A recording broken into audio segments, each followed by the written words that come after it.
It was towards the end of a long day, and his disciples were gathering in this house together with him to enjoy what was supposed to be a regular Passover feast.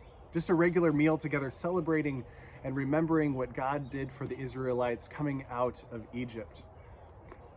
As they gathered, they quickly realized this doesn't seem like a normal Passover meal. Jesus is acting weird.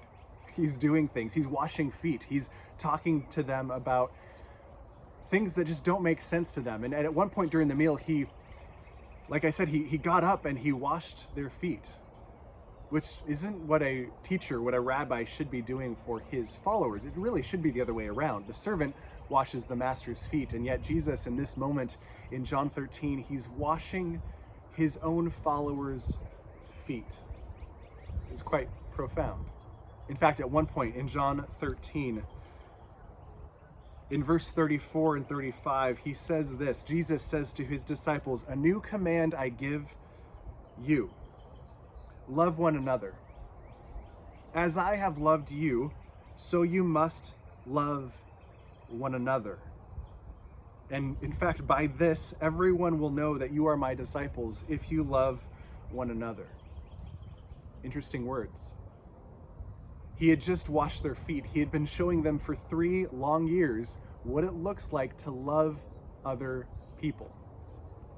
And it all kind of builds up to this point where he says to them, okay, this is the new command. This is the new thing I'm giving to you to do. This is what I want you to do in this life. Love one another as I've loved you. I'm sure Jesus is thinking, you're about to see the full extent of my love. You're about to see me go to the cross and die for you because I love you. They didn't quite understand it yet, but I'm sure Jesus in his mind was picturing the cross. As I am dying for you, I want you to die for others. As I am giving my life for you, I want you to give your life for others. In fact, as you love people in this world, Jesus is saying here in John 13, as you love people, that's how they're going to know that you're my disciples, because of your love for each other. I'm sure the disciples in this moment didn't fully understand this. I bet their minds were about to be blown as that night Jesus was betrayed. And that very next day he was put upon a cross, died, and then 3 days later rose again. This command still rings true for us as followers of Jesus. If God loves us, and if we've experienced any kind of that love, it is our responsibility, it's our job to love others as Christ has loved us. That's hard to do.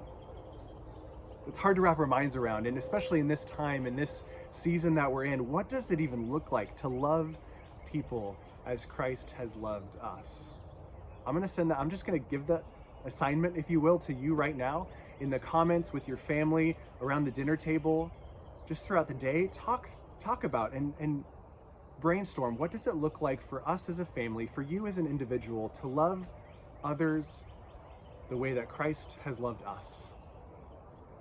What does it look like for you throughout your day, whether you're at home, maybe you're in the medical profession, you're still going to work, wherever you may find yourself today, what does that look like? How do you love others as Christ has loved you? Because I think Jesus was right when he's talking about how, hey, the world is going to see your love for one another, and the world is going to see me. The world's going to see Christ through the way we love each other. So let's not stop being the church. Let's continue to love each other. Love to hear your thoughts on what that looks like today. Comment in the thread below. Share with us, what does it look like to love each other as Christ has so amazingly loved us?